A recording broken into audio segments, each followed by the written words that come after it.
guys, it's your girl Stephanie. Welcome and welcome back to Quilting Beauty and Books, my corner of YouTube. I pray that you and your family are all doing well today and that you enjoyed today's video. Guys, I am coming to you with my last mini book review of the month.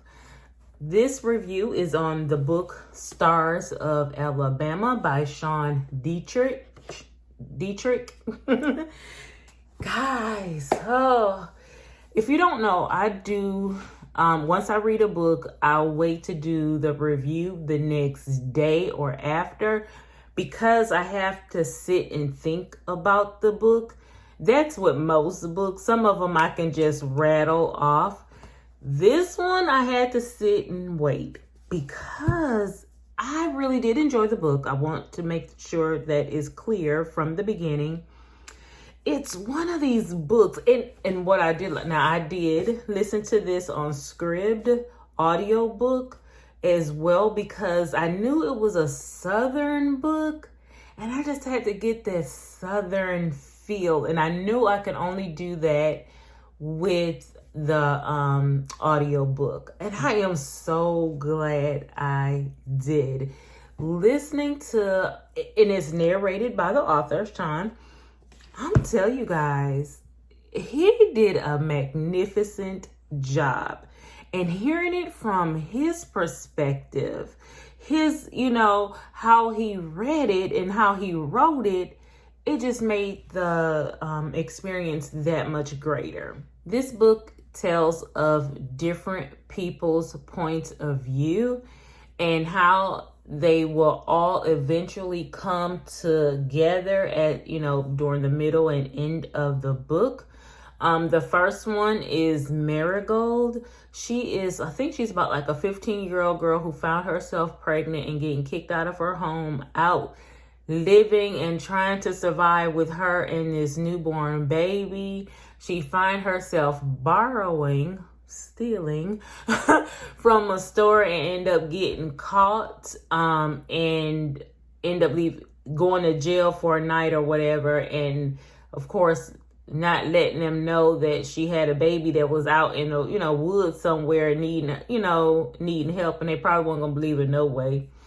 But and it talks about her life and stuff like that, and she ended up having to work in a brothel, but not as a prostitute. She wasn't one of those. What she was more like a healer. She ended up having this superpower, and a superpower was healing. Now, she didn't believe, how do they word it? She said she knew that there was a God, but she didn't believe in God due to the fact that he never answered any of her prayers. Okay, but she had this power of healing that freaked a lot of people out. And it freaked her out. And she didn't trust people, especially men and all that kind of good, well, not good stuff, but she just didn't do it. And her life was really, really hard. She did come across some good people, towards the mid of her life and stuff like that, and develop friendships. But she never, when she went to return to go find her babe, the baby wasn't there. And, all of her life, she was always thinking of this baby. Then there was two guys in there named Paul and Vern. Hilarious. I mean, they've been friends since childhood. Paul was a white male and Vern was a black male. Now, this doesn't tell us like the year, but it was back we black folks can just, well, I was going to say die just because of the color of their skin, but some things are, we still working through some stuff, okay? But, so it's back in the deep South, Alabama and all that kind of stuff. So it was very, very a stressful time for Vern, and he was, just a really deep thinking person, and him and Paul, they weren't the sharpest tools in the drawer. However, they were good together, and it was just a really beautiful friendship between them two. And they find themselves, Paul was a dog trainer. He was really good with bloodhounds and stuff like that, training dogs, selling dogs, and had a little dog named Louisville. It was just so cute, and they've found a baby. That's all I'm gonna say about that. And then all of a sudden they came across a woman and her children, and they just became like this family. It just lets you know that family is not always the family you're born with. Sometimes you get to choose your family, and it is okay. So that was just a beautiful relationship. And then there was a guy named Coot. Coot is short for Cooter. He was, he did have, well, of course he had a mom and a dad. His mom was, she had already died.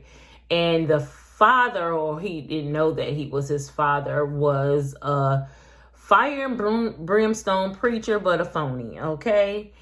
That man was so cruel to this young boy. It's not even funny. It was, in a part of the book, it was saying, when he met his father again, you ruined my life, and the young boy was just really messed up because he never knew what love was. He never, received love, and the people that he wanted to be with, no one wanted to be with him. So he had a beautiful relationship with a guy named Joseph at the end, even though Joseph had his issues. Okay, it was just really good, listening to his point of view and on his views of life, and how he just he just felt like all folks were phony, especially when it came to the religion. And to find out, but he was a guy of faith still, and had morals. So he definitely held on to those things, and it was just really nice to see. And then there was a young girl named Ruth. She was just sweet as pie and lovable, and just my heart went out to her. Just really did. And I think that was all the main characters of this book. There were many other characters that were along the way, of course. And it was just one of these movies. I remember it was when I was reading it, or definitely listening to Sean tell the story, I was thinking of what kind of movies that I can compare this to. Anything sci-fi when people have powers, okay? But it wasn't like freaky powers or no Avengers powers or nothing like that. Just a healing power that she had, and that she really didn't understand, because she felt like she wasn't really doing nothing. She was just, listening, and she had touched a person or whatever, and things happened. They were healed or whatever. So, I couldn't think of any movie, but I couldn't think of a movie per se, just like a particular movie, but I put it in a category of any movie that was black and white, films that just made me feel good after watching it. That's all I can say about it. It was really good, really worth the read. Were there any triggers? Abandonment, if you have those kind of issues. Rejection, if you have those kind of issues. Relationships that are not healthy for you, that kind of thing. There was a relationship of incest. So those are some triggers, if I had to put some triggers on this book. But it was a really good read. It was just another one of those sit back on Sunday kind of book. You get a lemonade or some sweet tea and sit on a porch and read, or just listen to his voice, because his voice is amazing. Yeah, so that's all I have to say about this book. I did enjoy it. So if you wouldn't mind, please go ahead and share and leave a thumbs up for this video. Go ahead and follow me over on Goodreads and Instagram, both with the handle Quilting Beauty and Books. And until the next video, guys, be blessed. Bye.